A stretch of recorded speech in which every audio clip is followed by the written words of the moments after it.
With permission from HarperCollins Children's Books, this is The Secret Garden, Chapter 10, The Strangest House. It was the sweetest, most mysterious-looking place anyone could imagine. The high walls which shut in were covered with the leafless stems of climbing roses which were so thick that they were all matted together. Mary Lennox knew they were roses because she had seen a great many roses in India. All the ground was covered with grass of a wintry brown, and out of it grew clumps of bushes, which were surely rose bushes if they were alive. There were numbers of standard roses which had so spread their branches that they were like little trees. There were other trees in the garden, and one of the things which made the place look strangest and loveliest was that climbing roses had run all over them and swung down long tendrils which made light swaying curtains, and here and there they had caught at each other or at a far-reaching branch and had crept up from one tree to another and made lovely bridges of themselves. There were neither leaves nor roses on them now, and Mary did not know whether they were dead or alive, but their thin grey or brown branches and sprays looked sort of like a hazy mantle spreading over everything, walls and trees and even brown grass, where they had fallen from their fastenings and run along the ground. It was this hazy tangle from tree to tree which made it look so mysterious. Mary had thought it must be different from other gardens which had not been left all by themselves so long, and indeed it was different from any other place she had seen in her life. "How still it is," she whispered. "How still!" Then she waited a moment and listened at the stillness. The robin who had flown to his treetop was still as all the rest. He did not even flutter his wings. He sat without stirring and looked at Mary. "No wonder it is still," she whispered again. "I am the first person who has spoken in here for 10 years. She moved away from the door, stepping as softly as if she were afraid of awakening someone. She was glad that there was grass under her feet and that her steps made no sounds. She walked under one of the fairy-like grey arches between the trees and looked up at the sprays and tendrils which formed them.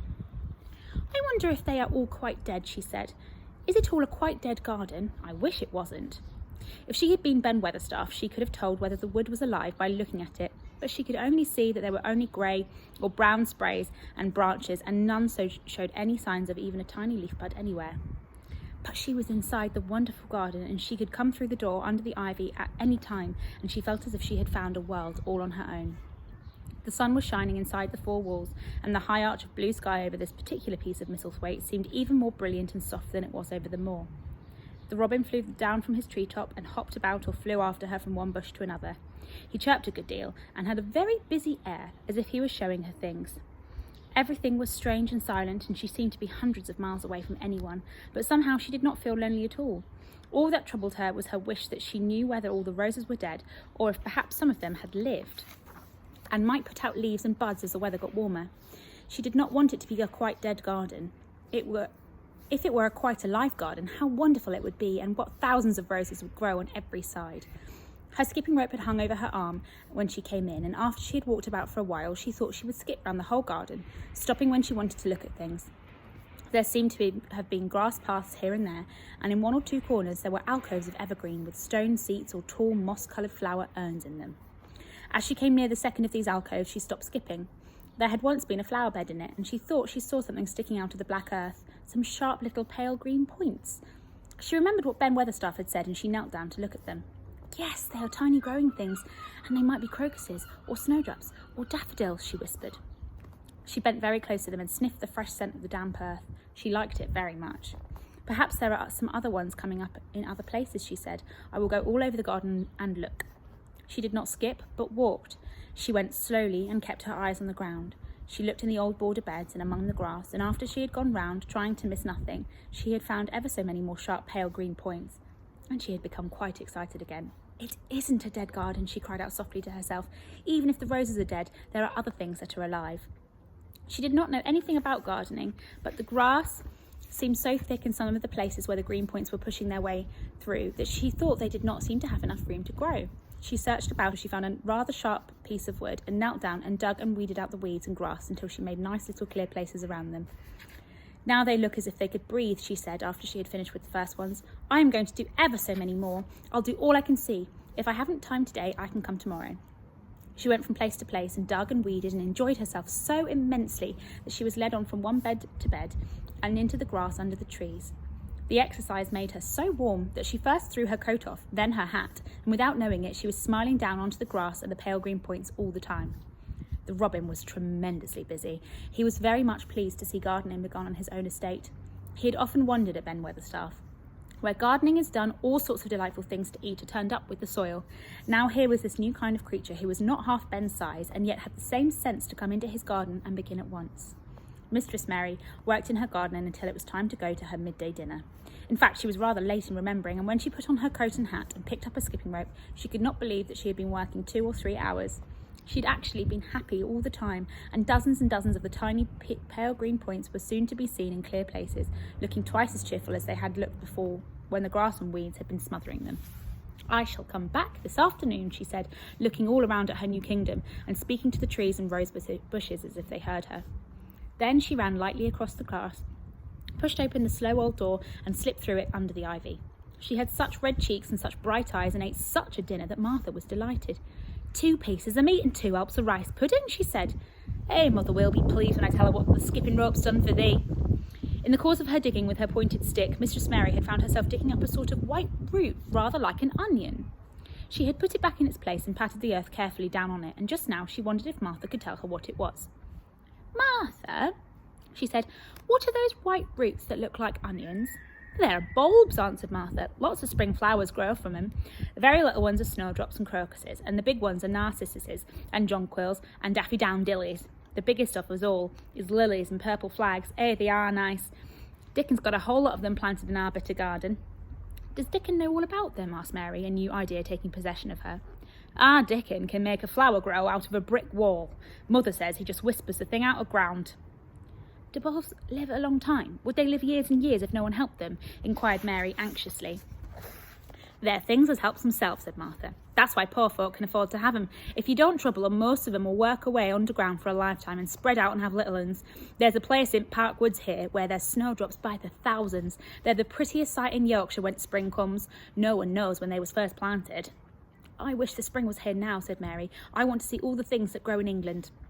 She had finished her dinner and gone to her favourite seat on the hearthrug. I wish I had a little spade," she said. "Whatever does thou want a spade for?" asked Martha, laughing. "Art thou going to take to digging? I must tell Mother that too." Mary looked at the fire and pondered a little. She must be careful if she meant to keep her secret kingdom. She wasn't doing any harm, but if Mr. Craven found out about the open door, he would be fearfully angry and get a new key and lock it up forevermore. She really could not bear that. "This is such a big, lonely place," she said slowly, as if she were turning matters over in her mind. "The house is lonely, and the park is lonely, and the gardens are lonely. So many places seem shut up. I never did many things in India. But there were more people to look at, natives and soldiers marching by, and sometimes bands playing, and my ayah told me stories. There is no one to talk to here except you and Ben Weatherstaff, and you have to do your work, and Ben Weatherstaff doesn't speak to me very often. I thought if I had a little spade, I could dig somewhere as he does, and I might make a little garden if he would give me some seeds." Martha's face quite lighted up. "There now," she exclaimed. "If that wasn't one of the things Mother said. She says there's such a lot of room in that big place. Why don't they give her a bit for herself, even if she doesn't plant nothing but parsley and radishes? She'd dig and rake away and be right down happy over it." Them was the very words she said. "Were they?" said Mary. "How many things she knows, doesn't she?"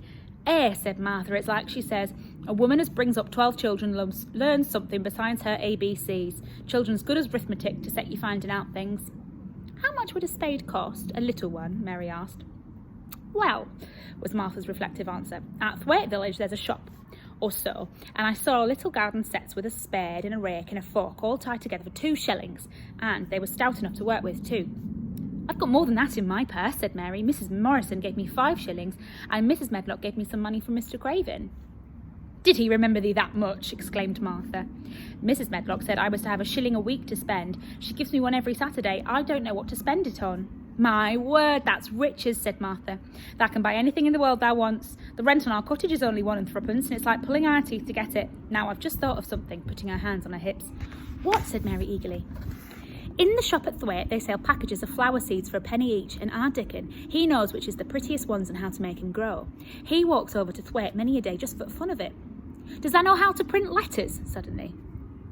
"I know how to write," Mary answered. Mary shook her head. "Our Dickon can only read printing. If thou could print, we could write a letter to him and ask him to go and buy the garden tools and the seed at the same time." "Oh, you are a good girl," Mary cried. "You really are. I didn't know you were so nice. I know I can print letters if I try. Let's ask Mrs. Medlock for a pen and ink and some paper."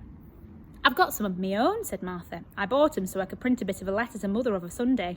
I'll go and get it." She ran out of the room, and Mary stood by the fire and twisted her thin little hands together with sheer pleasure. "If I have a spade," she whispered, "I can make the earth nice and soft and dig up weeds. If I have seeds and can make flowers grow, the garden won't be dead at all, it will be alive." She did not go out again that afternoon, because when Martha returned with her pen and ink and paper, she was obliged to clear the table and carry the plates and dishes downstairs, and when she got into the kitchen, Mrs. Medlock was there and told her to do something, so Mary waited for what seemed to her a long time before she came back. Then it was a serious piece of work to write to Dickon. Mary had been taught very little because her governesses had disliked her too much to stay with her. She could not spell particularly well, but she found that she could print letters when she tried. This was the letter Martha dictated to her. It's in here, so cool.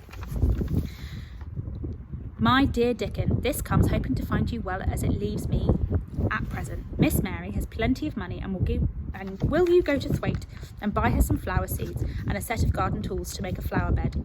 Pick the prettiest ones and easy to grow because she has never done it before and lived in India, which is different.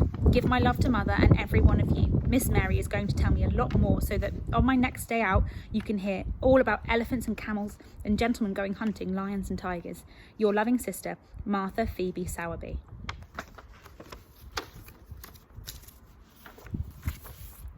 "We'll put the money in the envelope and I'll get the butcher boy to take it to his cart. He's a great friend of Dickon's," said Martha. "How shall I get the things when Dickon buys them?" "He'll bring them to you himself. He likes to walk this way." "Oh," exclaimed Mary, "then I shall see him. I never thought I should see Dickon." "Does thou want to see him?" asked Martha suddenly, for Mary had looked so pleased. "Yes, I do. I never saw a boy that foxes and crows loved. I want to see him very much." Martha gave a little start as if she remembered something. "Now to think," she broke out. "To think of me forgetting it there, and I thought I was going to tell you first thing this morning. I asked Mother and she said she'd ask Mrs. Medlock her own self." "Do you mean," Mary began. "What I said Tuesday. Ask her if you might be driven over to our cottage some day and have a bit of Mother's hot oat cake and butter and a glass of oat milk." It seemed as if all the interesting things were happening in one day. To think of going over the moor in the daylight and when the sky was blue. To think of going into the cottage which held 12 children. "Does she think Mrs. Medlock would let me go?" she asked anxiously. She thinks she would. She knows what a tidy woman Mother is and how clean she keeps the cottage." "If I went, I should see your mother as well as Dickon," said Mary, thinking it over and liking the idea very much. "She doesn't seem to be like the mothers that I know." Her work in the garden and the excitement of the afternoon ended by making her feel quiet and thoughtful. Martha stayed with her until tea time, but they sat in comfortable quiet and talked very little. But just before Martha went downstairs for the tea tray, Mary asked a question. "Martha," she said, "has the scullery maid had toothache again today?" Martha certainly startled a little. "What makes thee ask that?" she said. "Because when I waited so long for you to come back, I opened the door and walked down the corridor to see if you were coming, and I heard that far-off crying again, just as we heard it the other night. There isn't a wind today, so you see it couldn't have been the wind." Said Martha restlessly, "thou mustn't go walking about the corridors and listening. Mr. Craven would be that there angry. There's no knowing what he'd do." "I wasn't listening," said Mary. "I was waiting for you, and I heard it, that 3 times. "My word, there's Mrs. Medlock's bell," said Martha, and she almost ran out of the room. "It's the strangest house anyone has ever lived in," said Mary drowsily, as she dropped her head onto the cushioned seat of the armchair near her. Fresh air and digging and skipping rope had made her feel so comfortably tired that she fell asleep. And the next chapter is called Chapter 10, and it's called Dickon.